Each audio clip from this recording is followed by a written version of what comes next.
Sí, aquest és objectiu comú i aquest, curiosament, la majoria de contes que hi ha en aquest recull són biogràfics, entre cometes, i el dir biogràfic vull dir que sorgeixen d'anècdotes que m'han passat, que m'hi he trobat o que m'hi he trobat al meu voltant, de persones que conec i que comenten no saps què m'ha passat o no saps què acaben de dir, no? Coses d'aquestes, i aleshores una petita anècdota fa que li donis la volta a la ficció, la literaturitzis i la converteixis en fantasia, en ciència-ficció, en surrealisme, en el que sigui.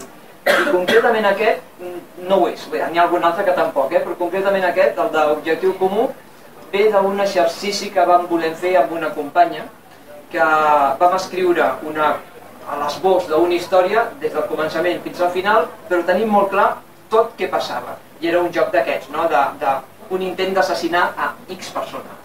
I aleshores, en aquest joc d'escriure aquesta història, un cop ja la vam tenir feta, consolidada, pactada, vam dir, val, doncs ara la reescrivim.